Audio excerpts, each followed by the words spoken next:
Perkenalkan, nama saya Tegar Pandika Sinaga dengan NIM 210306147, Prodi Peternakan, Fakultas Pertanian. Dengan Ibu dosen Ibu Tati Fidianasari, SPT MP. Di sini saya akan menjelaskan 7 soal yang diberikan oleh Ibu Tati Fidianasari.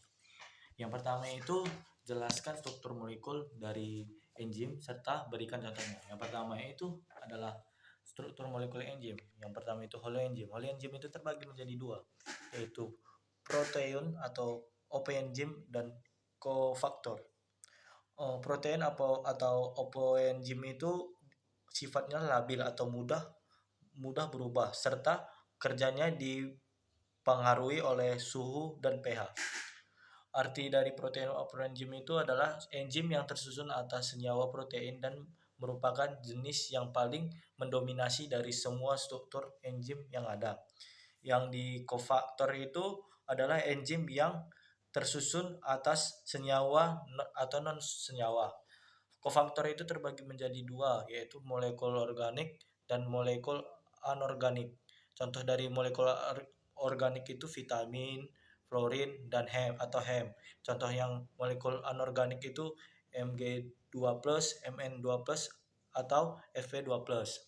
Yang kedua, di sini saya akan menjelaskan jelaskan dua model cara enzim bekerja. Yang pertama itu adalah teori tembok dan kunci, lock on key.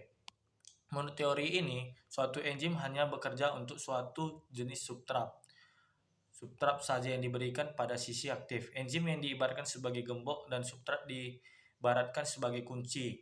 Kedua, teori kecocokan terinduksi atau induced fit.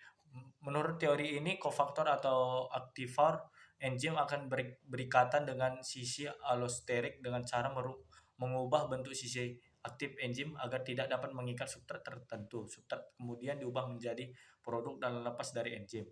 Yang ketiga, jelaskan klarifikasi enzim secara internasional dan berikan contohnya.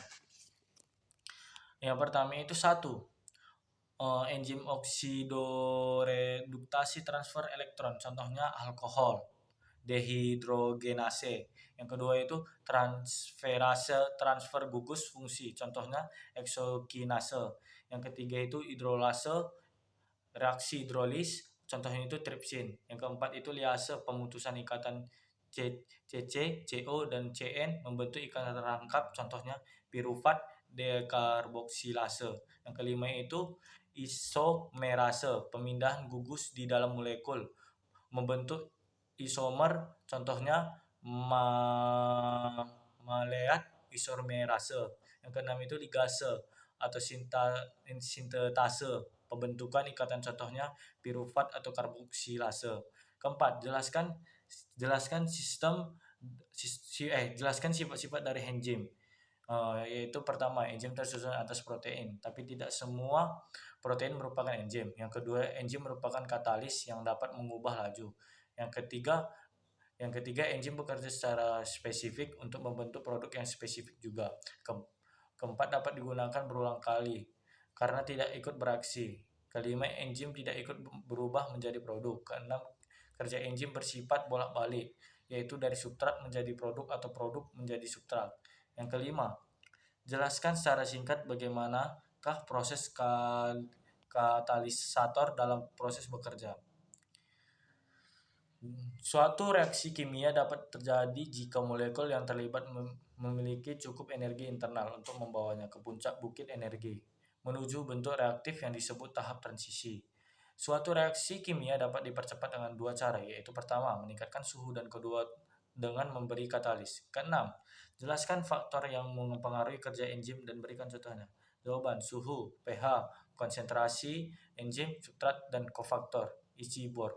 Ketujuh, jelaskan bagaimana mekanisme feedback inhibition dapat terjadi pada enzim. Mekanisme feedback inhibition dapat terjadi karena enzim yang bekerja pada awal dihambat kerjanya oleh produk akhir zat yang memberi keuntungan pada sel karena organisme tersebut dapat mengatur suplai energi secara metabolisme berlangsung dan juga mencegah penumpukan senyawa intermediate. Ini saja dari saya ucapkan terima kasih.